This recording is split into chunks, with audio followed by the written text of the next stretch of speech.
This episode and the entire rest of this season is brought to you by Pregnant Together. Listen, if you are looking for queer community in the parenting world, this is the place for you. Pregnant Together is a virtual community for queer folks, solo parents, and anyone who has ever felt outside of the box through the process of growing your family. It is run by queer midwife Maria Goodman, who I've interviewed. Great episode. Go check it out. The community offers tons of resources for every stage of family building, from trying to conceive to parenting.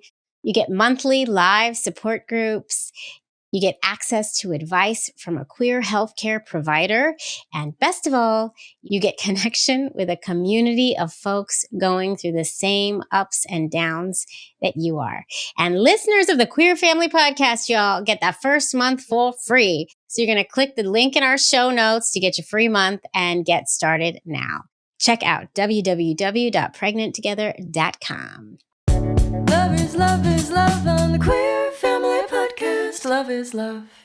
From my experience speaking with ranges of families, ranges of donor conceived people, different eras, different, egg donation, sperm donation, embryo donation, there's a complete spectrum of experience.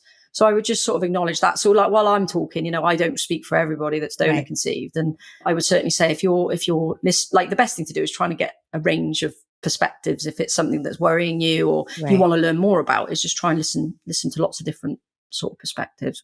Welcome, my friends, to the Queer Family Podcast, the show all about family, but with K. My name is Jaimie. I'm your host, as always, and you, my beautiful friends, are tuning into the show whose mission is and always has been to celebrate, uplift, highlight, and normalize LGBTQIA+ families in all of our beautiful identities. And this episode does just that. Before I tell you who our guest is, I have to say a huge shout out and thank you to our newest Patreon members. Thank you. Ivan Delgado. Yes, go ahead with your bad self, Ivan. Thank you also, Ash. Ash, thank you so very much. And lastly, but certainly not leastly, thank you, Charles Weisoff. All of you are helping make this show a possibility, and I am immensely grateful for you. I hope you like the bonus content you see over there, and I just hope you like supporting a little show that could, like the little engine. Yes. And if you'd like to join Patreon, just go to patreon.com/the Queer Family Podcast, find a tier that works for you, and join this lovely community. I appreciate you all so much. Okay, so let me talk to you about this week's guest, this interview that's coming in. I had the pleasure of sitting down with Hayley King. Y'all, when I say I leaned in a little closer when I was interviewing Hayley, I am not lying, because Hayley happens to be one of those folks who is donor conceived. And when I say donor conceived, like donor conceived from the 80s, like one of the first, and also happens to be a gay mom who also used donor conception to create her family. Oh yeah, we are full circle here, y'all. And the thing that's interesting about Hayley is from a mom and dad family and did not know she was donor conceived until she was 30 years old. I'm going to let that sit with you. So she has wonderful beautiful insight and perspective on donor conception and everything that goes with it. We had such a awesome conversation. And it really did start turning into just kind of like parenting our donor conceived kids. And also when it comes to like, as our kids get older, how do we handle these conversations? And how do you talk to the donor conceived sibling families? All these things that you don't think about when you start the process, and how the conversation gets more and more complicated as you go. And there are like such a lack of resources for our families when it comes to this kind of stuff. I mean, there's this podcast, and then there's Hayley's resource, which you're going to hear about in this podcast, and everybody needs to go check out everything Hayley is doing, because it's doing a world of good for our families and donor conceived people in general. Anyway, so before I roll that tape, it's an awesome episode, but I just want to remind y'all that I have a new thing happening on Patreon. I'm calling it Cheers for Queers, y'all. So every second Thursday of the month, I am hosting a Zoom with my Patreoners. You grab a cocktail, we sit down, and I will think of a topic of what we're going to talk about each week, and we will dive deep. I'm thinking this week, which is this Thursday, y'all, I think we're going to dive deep into donor conception because it's really, really on my mind. So join Patreon and come to my Cheers for Queers coming up, y'all, on Thursday, 3/14, March 14th, 7 p.m. EST. Can't wait to see you all there. And then before I roll the tape, I just want to talk about something. I just got interviewed on a prominent parenting podcast just for my expertise in parenting, which I don't know why anyone would ever interview me about parenting, but hey, that's what happened. And this one looks through parenting through mindfulness, which once again, probably not really me for that. But anyway, I'm not the spokesperson, but and so I was ready to talk about, how I yell at my kids and I'm not the most mindful, but that wasn't the questions I was asked. It was mostly about questions regarding talking to our kids about LGBTQIA plus identities and pronouns and all the things, not to feel tokenized, but maybe a little bit tokenized. And it was interesting because I just kept coming back to the same thing. The questions, they were all different, but they were all, to me, kind of the same questions. She was asking, how do you talk to your kids about pronouns? And how do you talk to your kids about sexuality? And when is it appropriate to talk to your kids about sexuality? And when is it appropriate to talk to your kids about different identities? And I just kept saying over and over again, like, right away. Like on our show, we know we don't have the privilege of waiting to talk to our kids about sexuality because it's in their face. They have two moms, they have two dads. So it's in the conversation from the get-go, and I just kept coming back to this. And, well, how do you talk to your kids about pronouns? And I just kept saying, well, when somebody tells you who they are, believe them. It's none of our business, and I forget that the rest of the world is not thinking about these things as much as I am and like everybody who's listening to this show is. And I have to remind myself that. And then it was just an interesting, reckoning where the rest of the world is versus where we are, honestly. Not to say that we're more evolved, just that it was just interesting that I was being asked these questions and I kept thinking, well, duh, it is what it is. Anyway, so that just happened. So I'll let you know when that podcast drops, if it ever does. I don't know. I should never be considered an expert on anything, which I am not. And I told her that, but she kept asking me these questions. I was like, I don't know. I'm a cisgendered white lady. Like, I don't know how to talk about pronouns except when somebody tells you who they are, believe them. I'm not an expert. Anyway, so if you do listen with a grain of salt, please. Anywho, all right, it's time to roll this tape. I thank you all so much for tuning in. I'm feeling much better this week. Thank you for asking. And once again, thanks to my wife, Ann Woods, who held down the fort when I was sick in bed for almost a full week. I love her and I love you all for continuing to tune in, even when I show up, toe up, and sick as a dog. All right, let's roll this tape. Helen, Nicole, Beulah, my lovely assistants who really did step it up while I was sick as well. I mean, soup, tea, anything I asked for. Hot toddy, Helen was right there with the hot toddies. Helen, Beulah, Nicole, please, my lovely assistants, only one of whom really exists, please roll that tape. Queer Family Podcast, love is love. Hi, Hayley. Hi, Jaimie. How are you? I'm good. I am really excited to be speaking with you. I'm like super excited. I feel like I've been waiting for this. Well, thanks for having me on. I'm a huge fan of the podcast, so it's a bit surreal to be here speaking with you. So thank you for having me. I'm a fan of you, so it's mutual. We're going to go right into your 30-second elevator pitch because if I try to explain pressure. who you are, I'm just going to mess it up. So let's just have you do it for us. All right. Okay. On your marks, get set, go. Hi, so I'm Hayley King. I'm from the UK, if you can tell from my accent. I was conceived back in the very early 80s thanks to pioneering IVF treatment. My parents were one of the first to go through early trials at Bourne Hall Clinic in Cambridgeshire, a few years after the first ever IVF baby. So it was a celebrated story growing up, but what I didn't know and what I found out very late in life is that not only was an IVF baby, but I was conceived using an anonymous sperm donor. So I was told this in my early 30s, was a huge shock. And then since then, I have actually gone on to do lots of public speaking about my story. And in a crazy twist of fate, I'm also the mum to amazing twins, thanks to donor sperm IVF with my lovely wife. Oof. They are nearly 7. And like I say, my story spiraled on from there, really. Do a lot of talking about this subject, and more recently became Director of Operations for Paths to Parenthood, which is an online support platform for parents via donor conception. So that's kind of me. Oh my God. You went a little over, but I don't hate you for it because you have a lot. I mean, you run the gamut for all of the stories we hear on my podcast, Yeah. Condense 40 years into 30 seconds is quite hard. It's hard. Yeah. It's hard. I mean, we had to get through a lot there. I mean, we have to go through your whole life. I mean, I knew kind of in a nutshell your story, but I don't know the specifics. So let's just dig in. Let's take it to where you want to first take it. Oh, okay. Because I know you had the shock that happened in your 30s. I don't know if you want to take it before that.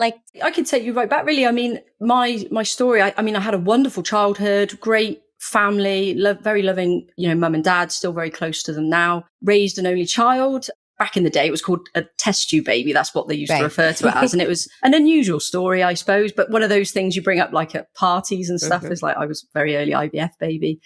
But yeah, then I suppose it was something that I was aware of growing up. And it was quite an unusual thing because someone of my generation, it was very unusual to have IVF, to be someone born through IVF. Used to hear lots of stories from my mum at the clinic. She used to get stuck in through the back door at Bourne Hall because they had reporters and stuff out the front because had a lot of anti-IVF and fertility treatment type campaigners at the time, and lots of religious groups, as you can imagine. Mm-hmm. So I kind of grew up knowing about that. But yeah, like I say, it was a huge shock to kind of find out in my 30s. So like I say, fast forward 30 years.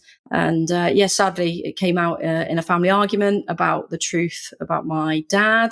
And I was just devastated, really, because I still am a complete daddy's girl, very, very close. Oh. I just totally, if you can imagine the most out of left field thing you could be told, it was that. Wow. And that was kind of that, really. Yeah. What do you mean by a family argument? It was just a bit of a challenging time in our family's sort of relationship at the time. I was involved in a very nasty accident at work whilst working for the police. So I was a police search and recovery police search diver. Oh my God. Okay. I got injured quite severely back, say 10 years ago now. So that actual accident ended my career. And I was very unwell. I was living at home with my parents. Oh my wife and I were together, but just because of, obviously, I had to have surgery and a few other things, I needed some help at home. And I think tensions were frayed, and it kind of just came out one day.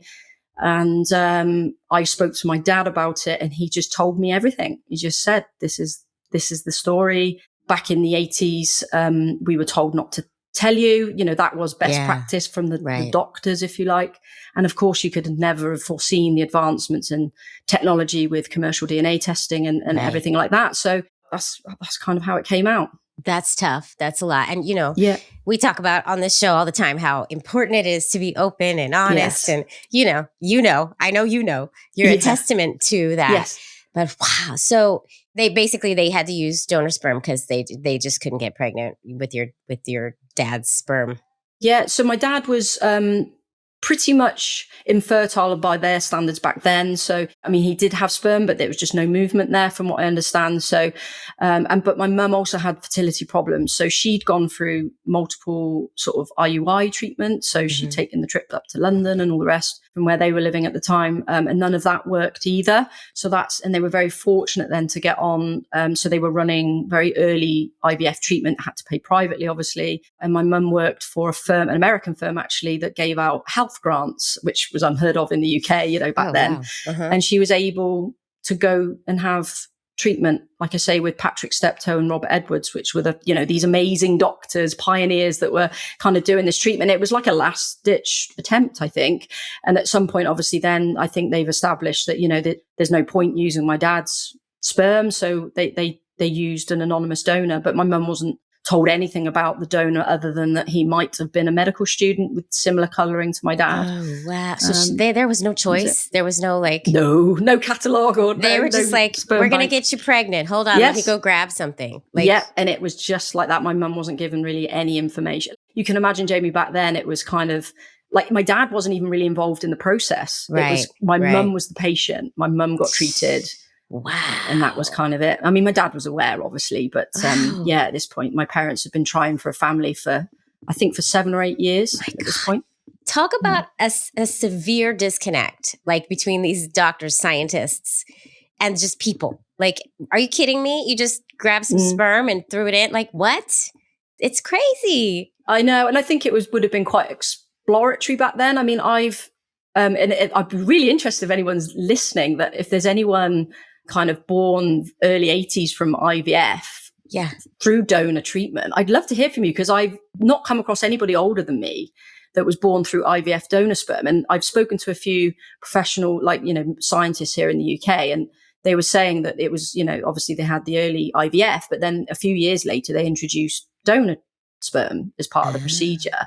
So I'm not sure exactly at what point it was kind of introduced. So you can imagine, like you say, it certainly was no choice, and it was very much just led by the doctors. This is the end game is to get you pregnant, I suppose.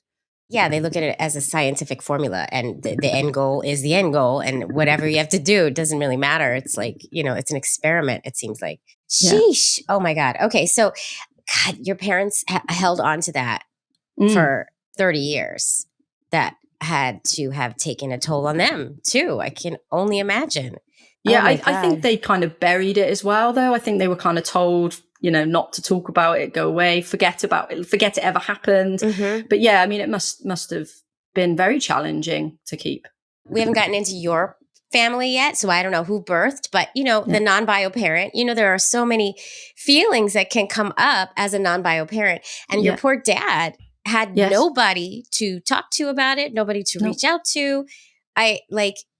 It's just crazy how, I'll say it again, the lack of disconnect of feelings and emotions that, happened with science. But it's great that you were made, which is awesome. Yeah. And like I say, I mean, of course, I don't like to brush over the late disclosure, but I mean, I'm very proud to be donor conceived. And I always say my dad is the most wonderful man, and it would have been an absolute travesty if he couldn't have been a parent, because he is wonderful and he still is. And I'm so grateful that somehow the world collided in some weird way that enabled me to be born from and raised by, by my mum and dad like I was, Yeah. So, fate, meant to be, meant to be. So. Yeah. That's how I like to think of it. But yeah. Wow. Okay. So Hayley finds out at 30 that you're donor conceived. And you don't know much about donor conception at this point. So take me down the path. Like, what happened? Do you know what, Jaimie? I just didn't really know what to do with the information. I didn't know anybody I ended up Googling it, literally Googling donor conception. What does this mean? I wanted to find some information, but there just wasn't any. And I actually called the clinic. So I phoned Bourne Hall, because it's still in existence today. And they were pretty much like, don't really know what to do. That, there's no records. Because obviously when I was born was way before any regulation here in the UK, like a decade before any regulation was introduced. Right. It was almost like, we'll put you in touch with, Susan the cleaner, because she was here in 1980, that kind of thing. She probably put the cup in the bathroom for him. Oh, don't go there. But I joke, but it was like tumbleweed. And the only point of contact that they were able to give me was actually wrong, because it was for people that were born after regulations were introduced. Wow. So I kind of stumbled across Facebook groups, and I know it sounds a bit, a lot of us basic do. In that sense. But yeah, that's how I found support, really, was through Facebook groups. Going back to my accident, I had so much going on in my life with my health and my career, and I didn't know what was going to happen there. And I think my brain almost just went into right, I can only process so much at one time. And I kind of didn't really do anything more than the contact with the cleaner from Bourne Hall, after that, for a number of years, actually, probably. And it was actually even kind of when my wife and I went on to have our family, we kind of explored a little bit there again. But then again, I didn't really, really look into it, I think, until our kids were about 2 years old. So like I say, there was a significant time, I think, where I kind of just buried it myself a little bit. Yeah. I mean, and that's to be expected. You need time to process these really, really deep emotions. What our whole world is just thrown upside down, it seems like. Yeah. Ooh. So that comes out, and then you and your wife get married? I don't know if you're married. I mean, obviously you're married because you said wife. The other half, the better half, yeah. So we had a civil partnership in 2013. So we couldn't legally marry in the UK then because we didn't have marriage equality, but we were fortunate enough to have a civil partnership, which is essentially the same. And then it was a couple of years later that happened. And then a few years after that, we decided, we'd like to start a family. Okay, now let's talk about the discussion on how you were going to create your family, especially considering the rocket ship that was just thrown at you about your conception. Let's go down that path.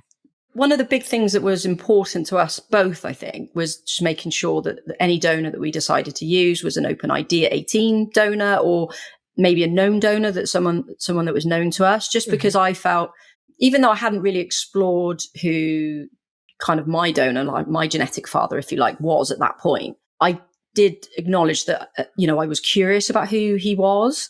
And we wanted to make sure that our children would, if they were curious, that they could have the opportunity, should they wish, to have that info. And in the UK, it's a legal requirement anyway. So that was kind of a bit of a tick box. But to be honest, Jaimie, I know it sounds bizarre, but we didn't really go massively into it. We kind of looked, we did the normal thing that gay couples do, and went on the websites and looked at the donor options. We did consider a known donor, but there was lots. The one guy who is lovely, but he had some health problems, and we were still quite nervous, I think, because of sort of gay rights and things like that, whether there would ever be any challenge to custody. And so we ended up, like I say, going through clinic treatment actually, and using an open ID at 18 donor.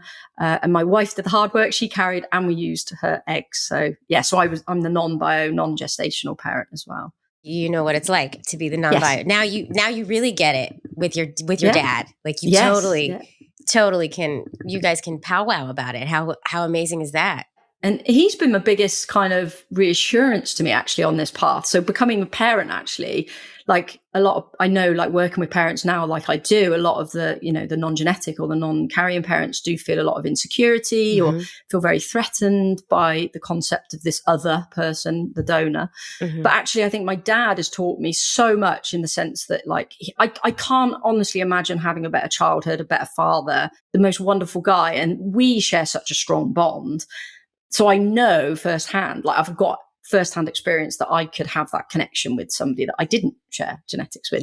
Which is amazing. going into a family with my wife, being, not sharing genetics with our kids, I kind of gave me that, I don't know, reassurance, I suppose. I love that. That just touched me.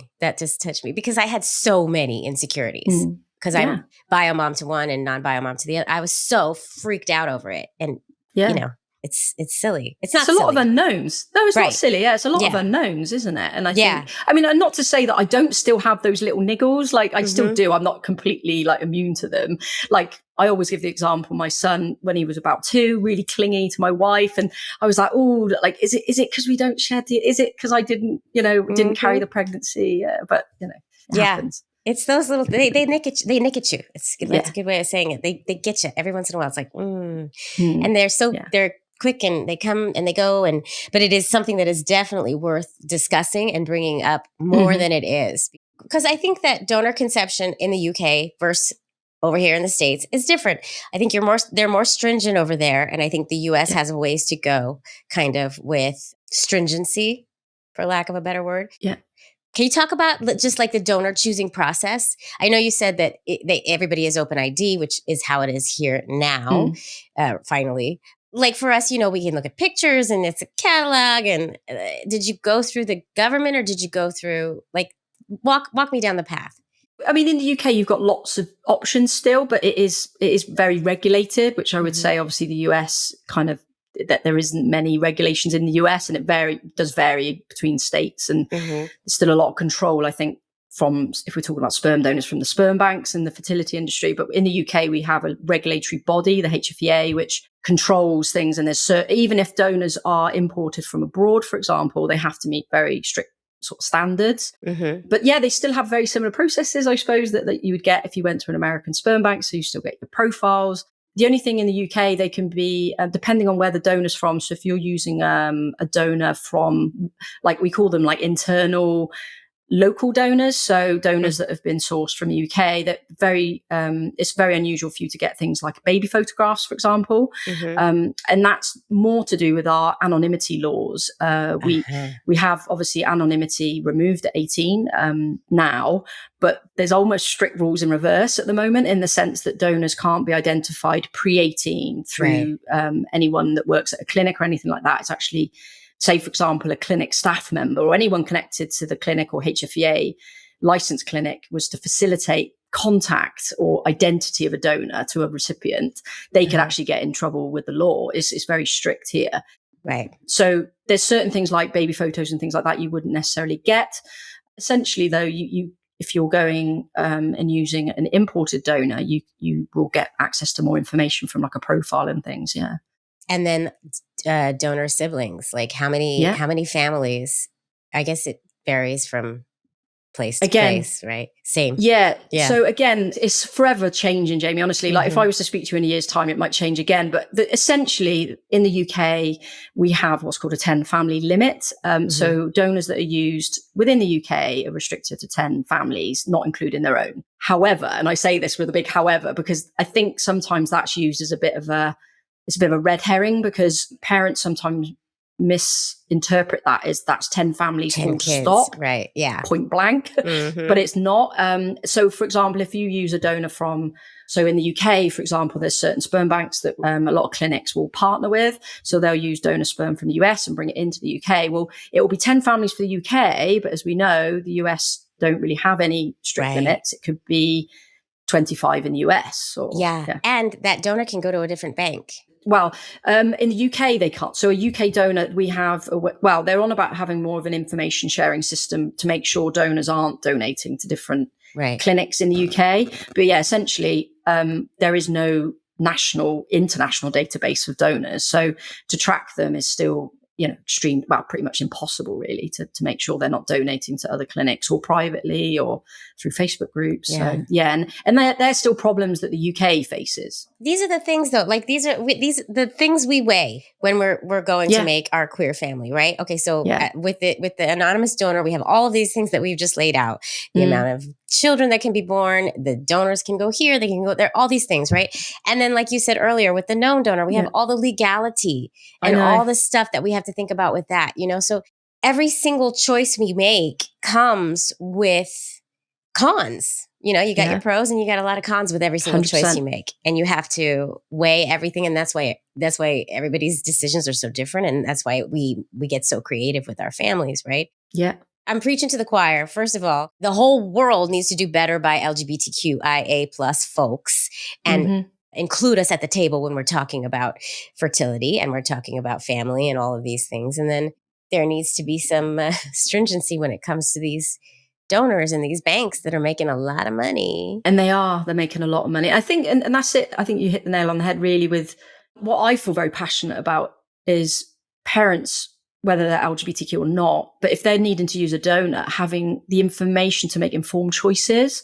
Because I think currently, and it's getting better, but currently the narrative around donor conception is very much driven by the money in the clinics and the fertility industry, understandably, because, if someone wants to start a family, where do they first go? They go to a fertility clinic, and they don't necessarily hear the cons or because, and they're not always cons, but sometimes there can be, like large sibling groups, for example, worldwide family limits and things. Like I say, I think as long as parents have got that information and they can make these informed choices, what I really can't stand, and I see it all the time, I get people contacting me saying, I thought it was just restricted to 10 families. I've now joined this Facebook group and I've just found 50 families from all over the world. And I had no idea. It makes me so sad because these parents had no idea until they've wanted to connect with siblings, and just by default they've kind of joined this group and then found out that actually the information they got at the clinic was wrong or not given over correctly,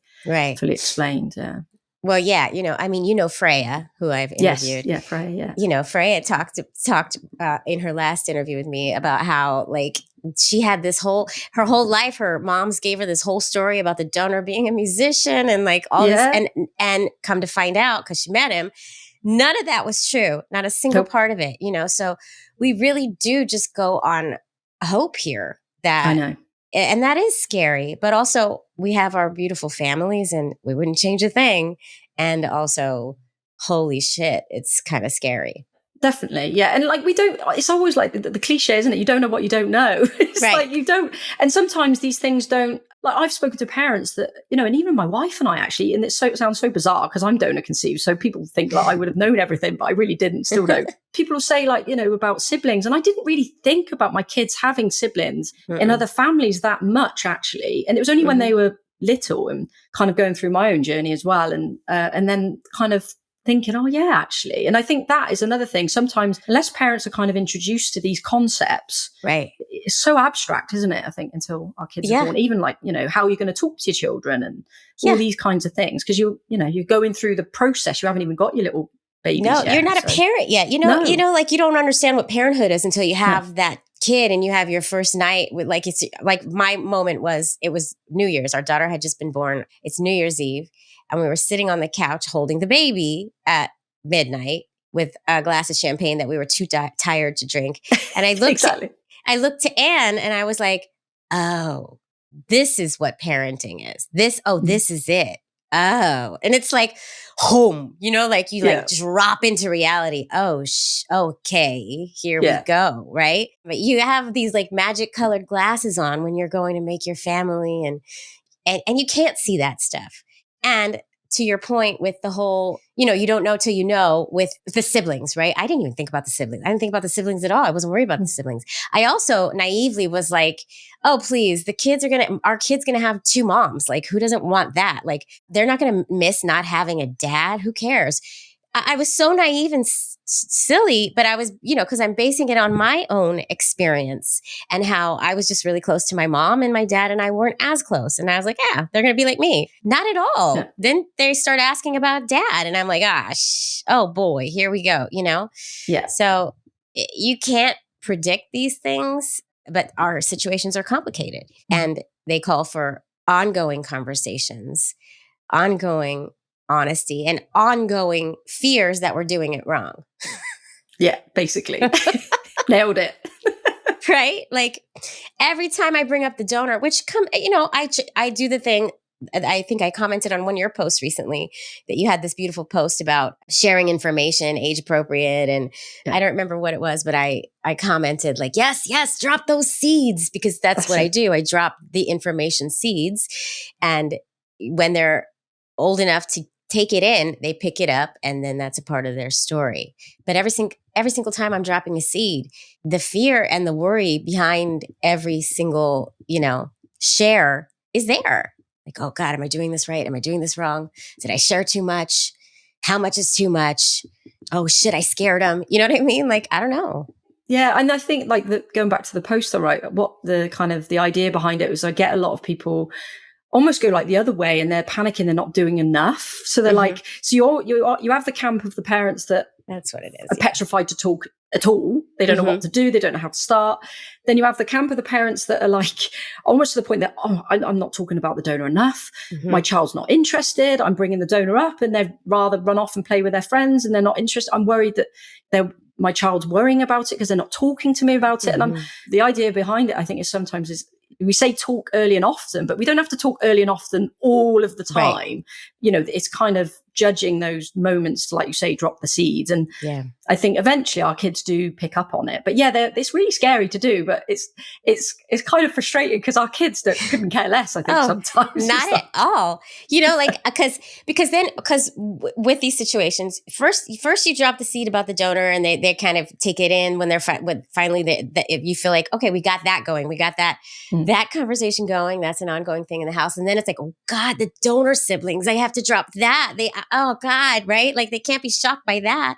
So then it's like, how do we drop that? And it's funny though, like I keep dropping because my son is like obsessed. He wants a little brother. So I'm like, okay, that's a good opportunity. Okay, here we go. I said, oh, well, you know what?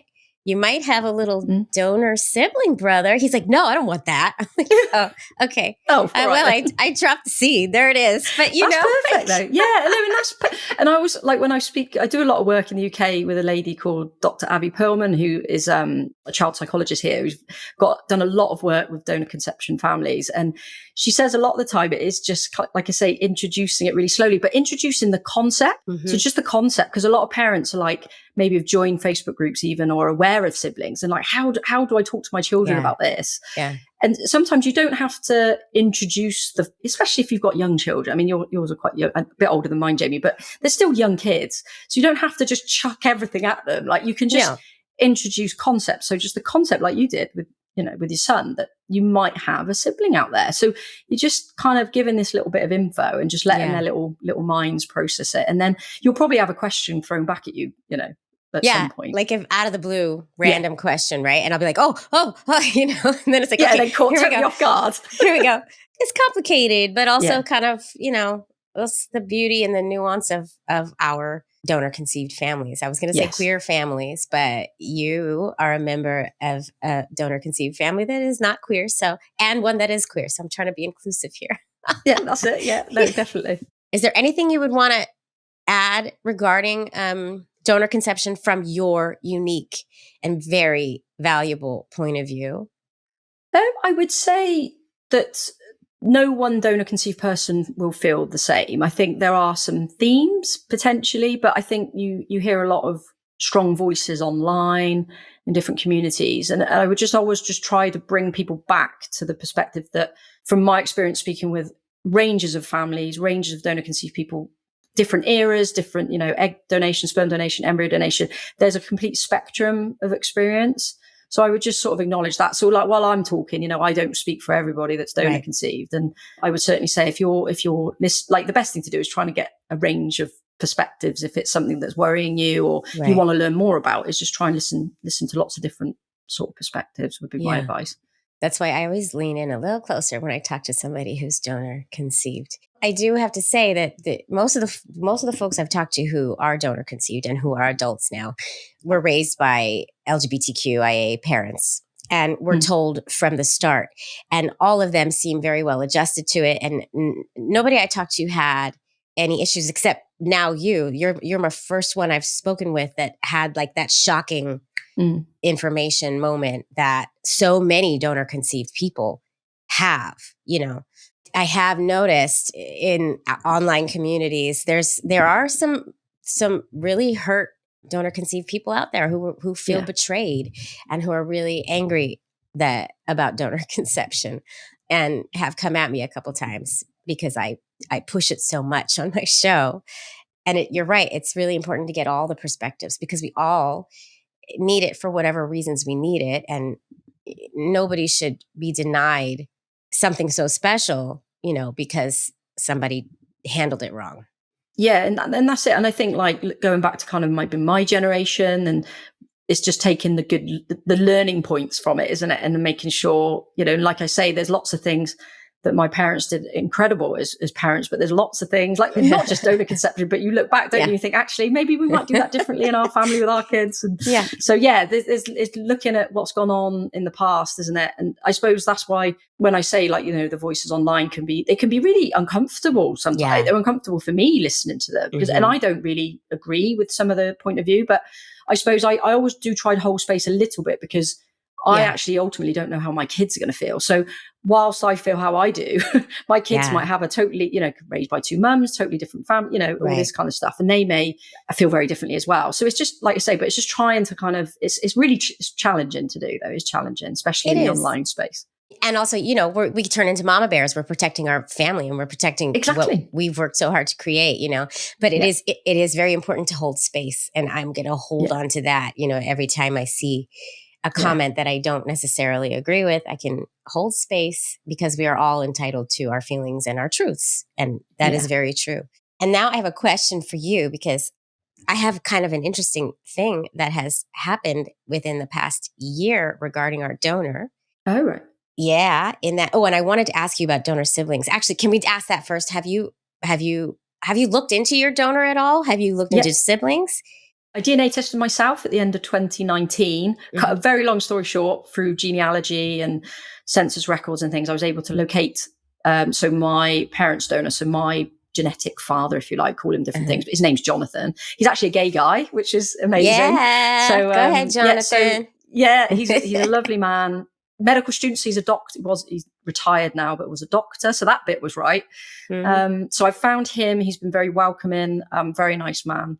And I found 3 donor siblings through commercial DNA testing, because, like I say, I'm an oldie, so there was no records for me. Right. Yeah.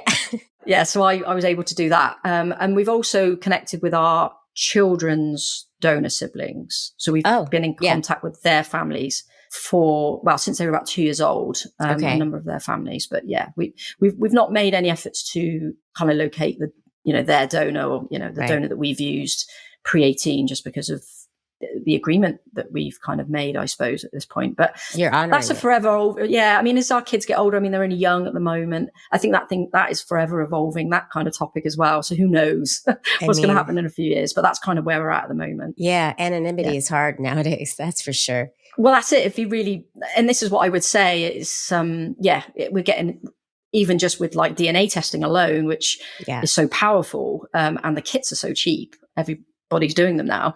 But even things like facial recognition technology, people can, if they've got adult photos of donors, I always say this to some of the clinics and things, is they're giving out adult donor photos, which I think is great in one respect, because it's helpful to have that to give to your children. But parents are sticking them into Google image searches and facial recognition technology that you can buy for about 30 quid. And they'll scan the internet and find, hits across the internet. I didn't even know you could do that. Holy moly. Wow. Okay. Yeah. So it's changing. Everything is changing. Anonymity is very difficult to keep. And even anonymity till 18, to the point that our UK systems now, we have the open 18 IDs here, but they're on about, because of this, you can't promise anonymity till 18 anymore. They're on about actually removing it and have an open ID from birth, because they can't promise the donors, that this would be the case. So no, again, it's all changing quite quickly here. Yeah. All right. So on that note, I got some information about the donor we used. I created a private Facebook group for the siblings. I was trying to find the other families, just to, see who is out there. And I've only found 3 or 4 families, which I'm kind of shocked at. There have to be more. I can't imagine there's not more, but I've only found those. And one of the mothers, who's also a gay mom, private DM'd me and was like, this is kind of awkward to say, but just so as you know, we actually know him personally. Wow. We didn't get him through a bank. He was a friend. And we just knew that he had donated. So we, found you that way. And he says he's open to being contacted if you want to. And this whole, just threw me for a huge, gave me his name. And I'm like, whoa. And then sent me a picture. And it was a lot, right? And I didn't act on it right away. And we're still kind of processing it. And I did feel the need to kind of, my daughter who's 10, my son is 6. So this is a lot of information for him. But my daughter, I am of the mind that if I have information, then she needs to have it too. If we have this, I can't hold on to this and let her know when she's 20. That wouldn't be okay, that we knew who he was the whole time, right? So I had to drop into conversation that, you know what, I actually learned this and I have a picture. Would you like to see? And, and she saw it. And then I said, we can reach out to him. We can write him a letter if we want. Nah, I'm cool. So that was that. But I'm really torn as to how to move forward. And the donor families want to get together, and we're talking about maybe having a gathering together. And I am fully on board for that. And my wife is a little less on board. So we're working through how, our feelings there.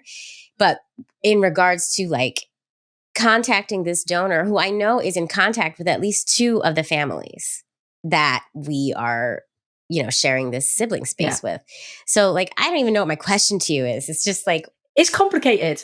Yeah. It's complicated. That's what I would say. Just listening to you talk, and your story is very, I've heard different people with, obviously different versions of that, but similar, the connecting, because not only that's the thing, when you do connect with sibling families, even if you aren't in touch with them regularly, they have information too. So they might have information on the donor. And then do you, like you say, what do you do with that information? How much do you, if you have information, do you share that with the families? It just become quite complicated because it's just not your little family unit then. You kind of almost got to consider other families. But I do think, like you say, just listening to you talk, I think going back with your daughter, I think you did, for what it's worth, I think that was the spot on thing to do. I think she's probably old enough to understand a little bit of the situation and have a little bit of autonomy in those decisions. I mean, the sibling things as well, I would maybe say that to your daughter again, we've got the opportunity to meet with some of these families. Would you be interested? And just, see. But then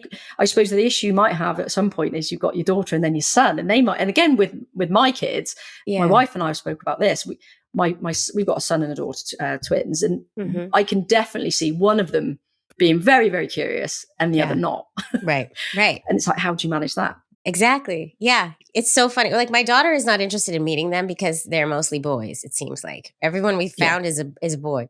And my son is like, none of them are his age. So he's not interested. You know what I mean? It's like funny. Like they want what they want, they want a specific sibling. They don't want just any sibling. They want a specific one.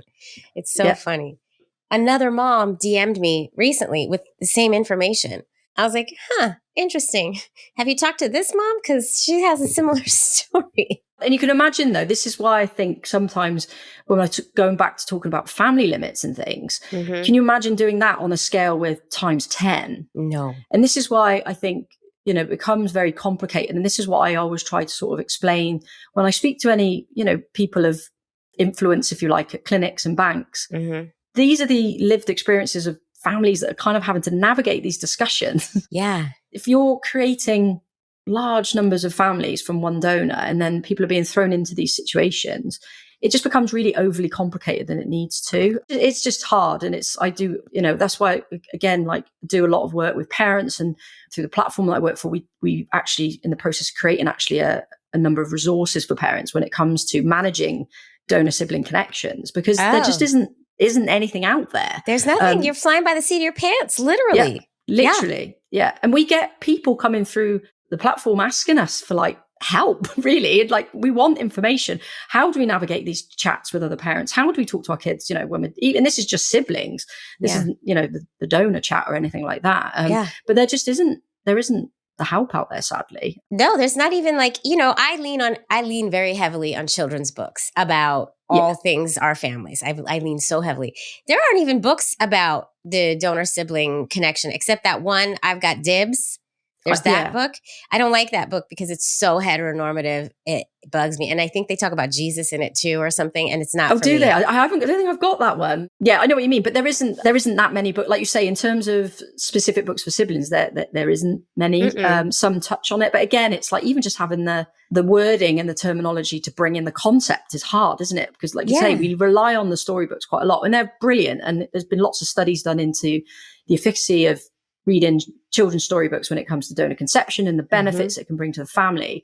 But it's almost like, what do we do next? There's not much next. There's a whole gap. Like when they reach 10 to adulthood, like what do I do? I don't know where to go. Like, how do we move forward? How do we move this ship forward so that we're constantly making sure that all the information is out there?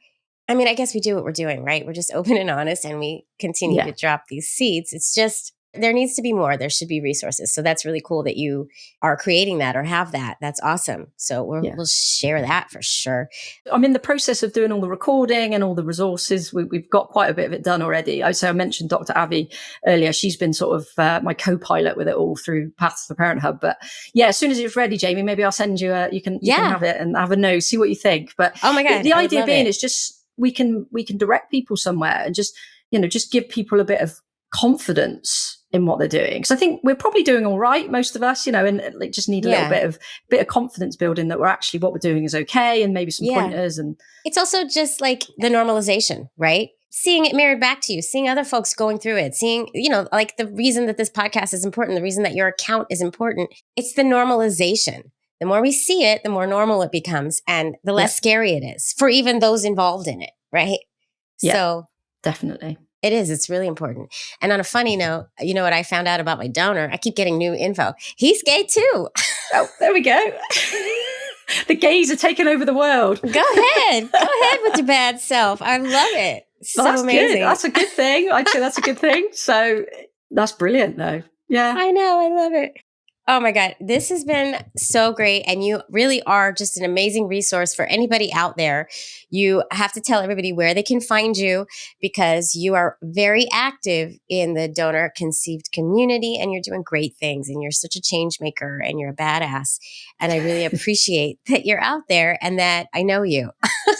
No, thank you, Jaimie. No, thanks for having me on. I really appreciate the opportunity to speak to you. But yeah, if people want to find out a bit more about me, if you head over to allthingsdonorconception.com, that's my website. There's loads of free info and resources on there. And that's whether you're a donor conceived person, a parent, or a professional.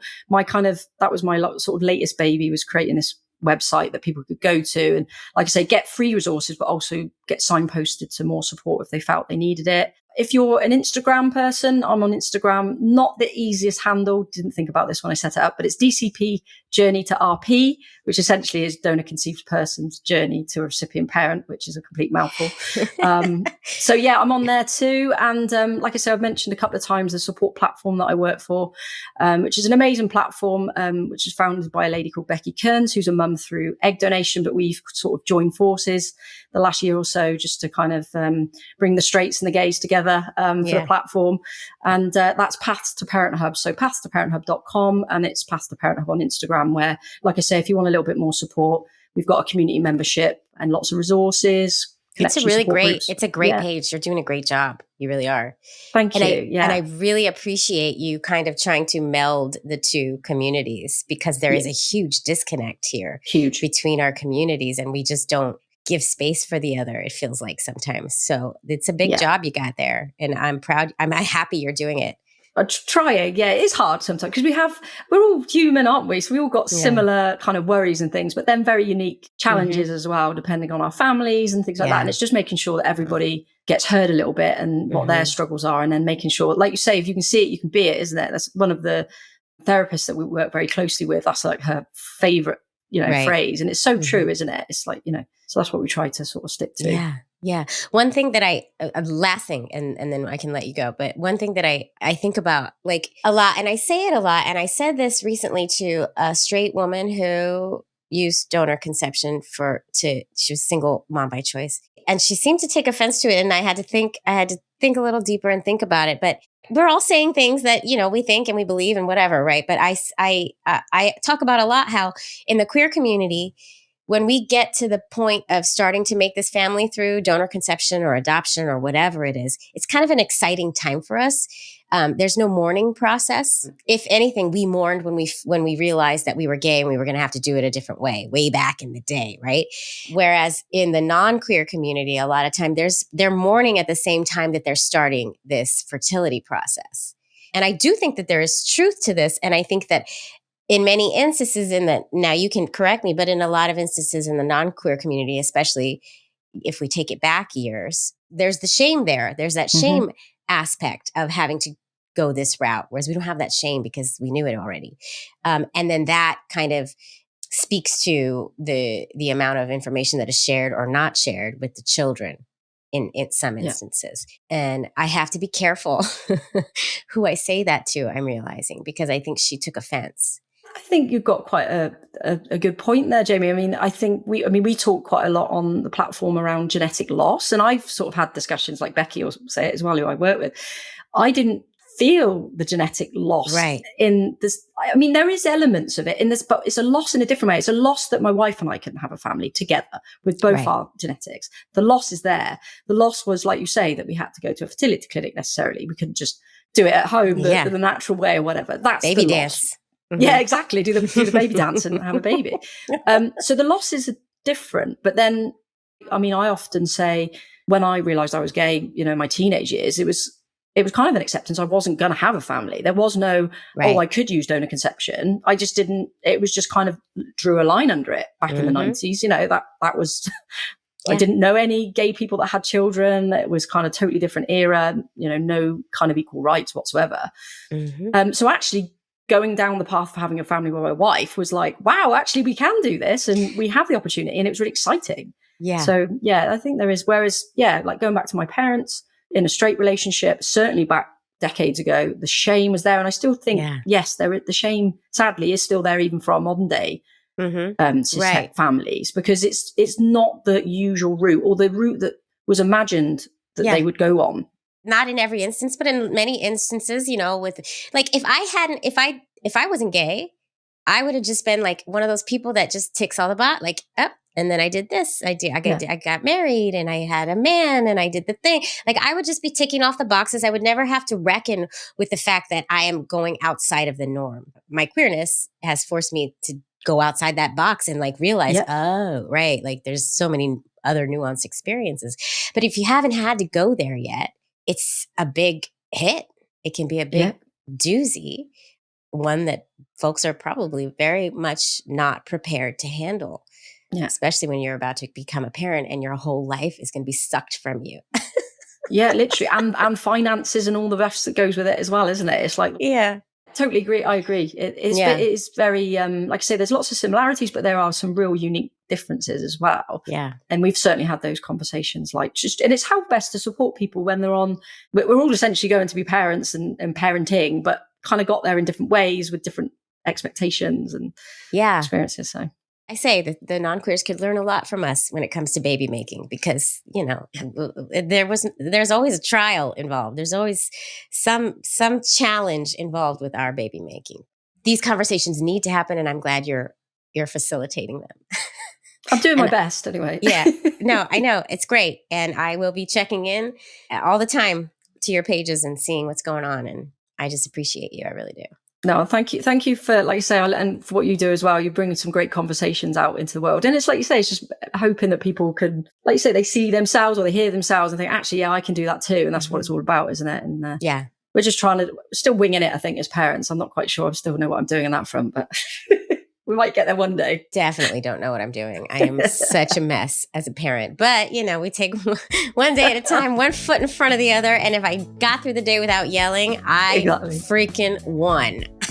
Yeah, exactly. Yeah. Oh, Hayley, this has been such a treat. Thank you so much for joining me from across the pond, so to speak. Yeah. No, thank you for having me. It's been great. Love is love.